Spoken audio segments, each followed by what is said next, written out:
Hi అండి, అందరికీ గణపతి నవరాత్రి శుభాకాంక్షలు. అందరూ మీ ఇళ్లలో గణపతి పూజ బాగా చేసుకున్నారని అనుకుంటున్నాను. అందరికీ ఆ వినాయకుని ఆశీస్సులు ఉండాలని కోరుకుంటూ నా వీడియోని చూస్తున్న ప్రతి ఒక్కరికి నా థ్యాంక్స్ అండి. వీడియోని చూస్తున్న ప్రతి ఒక్కరూ లైక్ చేయడం, షేర్ చేయడం, సబ్స్క్రైబ్ చేయడం మాత్రం మర్చిపోకండి. పక్కనే ఉన్న బెల్ ఐకాన్ని క్లిక్ చేస్తే నేను పెట్టిన ప్రతి వీడియో మీకు నోటిఫికేషన్ వస్తుంది. చూసారా, ఆ వినాయకుడి దగ్గర దర్శనం చేసుకుంటున్నట్లుగా ఆ సీతాకోకచిలుక ఎలా ఉందో చూడగానే నాకు క్యాప్చర్ చేయాలనిపించింది, చేశానన్నమాట. ఇక ఇవాళ మన వీడియోలోకి వచ్చేస్తే ఈరోజు మనం చేయబోయే ఐటెం వాక్కాయ పప్పునండి. మరి అది ఎలా తయారు చేయాలి ఏంటి అన్నది చూసేద్దామా? చలో పదండి వీడియోలోకి వెళ్ళిపోదాం. మరొకసారి వీడియోని చూస్తున్న ప్రతి ఒక్కరికి నా ధన్యవాదాలండి. లైక్ చేయడం, షేర్ చేయడం, సబ్స్క్రైబ్ చేయడం మాత్రం మర్చిపోకండి.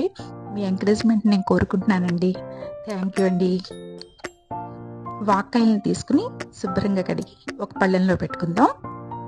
ఇప్పుడు దీనికి కావాల్సిన పోపు దినుసులు చూద్దాం. మినపప్పు, ఆవాలు, జీలకర్ర, మెంతులు, ఎండుమిర్చి, ఇంగువ, పచ్చిమిర్చి, కరివేపాకు.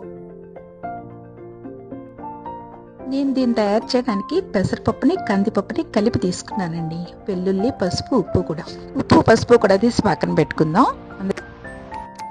ఈ నానబెట్టిన పప్పులోనే వాక్కాయలు, పచ్చిమిరపకాయలు కూడా వేసేసి కుక్కర్లో ఉడకబెట్టేసుకుందాం.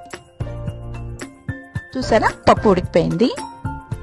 ఇప్పుడు మూకుట్లో కొంచెం నూనె వేసుకుని ఈ పోపు దినుసులు వేయించుకుందాం. మినపప్పు, ఆవాలు, జీలకర్ర, మెంతులు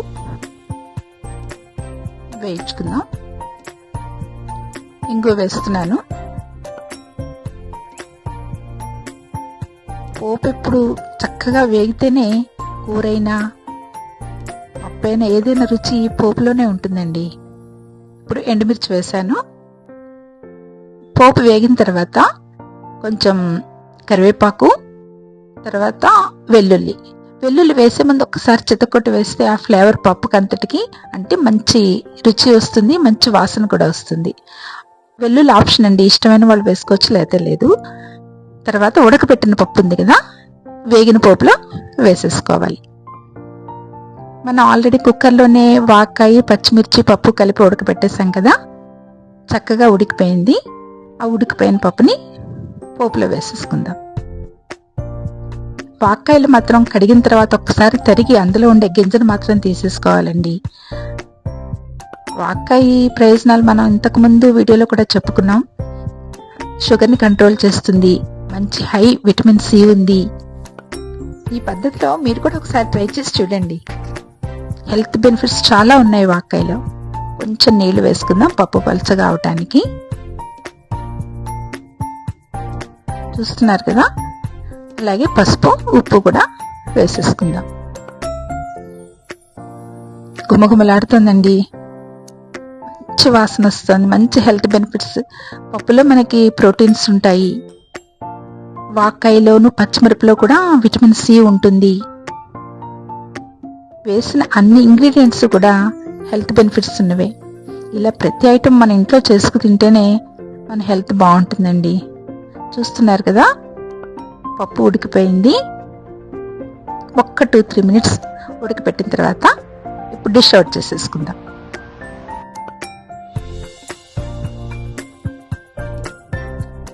ఈ వాక్కాయ స్కిన్ కి కూడా మంచిదేనండి.